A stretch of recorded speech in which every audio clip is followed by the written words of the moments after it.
నిద్ర కలుసుకొని ఎంతకాలం అవుతుంది? ఎవరిద్దరు? అదే తను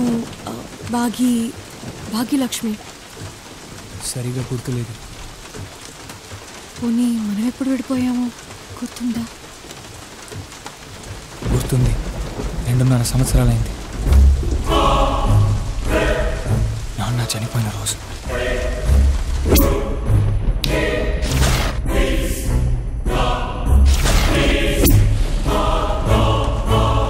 అలీకి యాక్సిడెంట్ అయిన రోజు.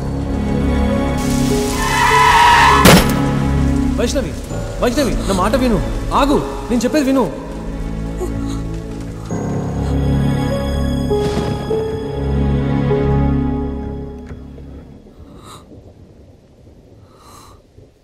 వైష్ణవి, ఒక్క మాట.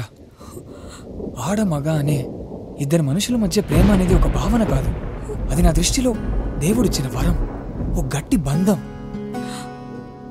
భాగీతో నాకు ప్రేమ చాలా బాగుంది వైష్ణవి. చిన్నప్పుడు అమ్మ జోలపాడి నిద్రపుచ్చినంత హాయిగా ఉంది. తను నాకు ఒక్కరోజు కనిపించకపోతే నాకు తెలియకుండానే నాలో భయం మొదలవుతుంది. ఎందుకని కూడా తెలీదు. తను నా వంక చూడకపోతే ఆ రోజంతా నాలో ఏదో కన్ఫ్యూషన్. సూర్యుడు ఉదయించాడో అస్తమించాడో తెలియని కన్ఫ్యూషన్. నువ్వు నా నుండి దూరమైన తర్వాత ఒక్కరోజైనా అలా నీకు కనిపించిందా? చెప్పు, నిజం చెప్పు Vaishnavi. Tell me the truth.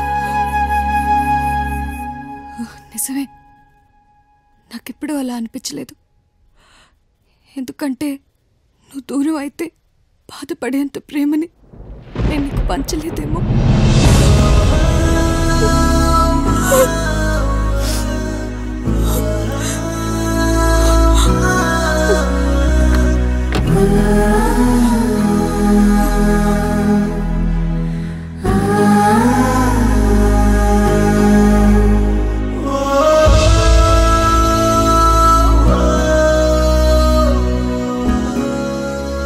భయం వేస్తుంది కార్తీక్. ఇక్కడి నుంచి ఇక్కడికి 4 అడుగులు వేసేసరికి భయం వేస్తుంది. ఇప్పుడే అనుకున్నా నువ్వు నా మనిషివి కాదు, ఇక నీ గురించి ఆలోచించకూడదు అని. ఇంతలోనే ఇక్కడ స్టార్ట్ అయింది. ఇందాక నువ్వు చెప్పావే గుండెలు పిండినట్టు బాధగా ఉంటుందని, అలా సేమ్. కానీ బాగుంది. ఇంతకు ముందు లేదు, కానీ నాకేంటో ఇప్పుడు స్టార్ట్ అయింది. కానీ బాగుంది కార్తీక్.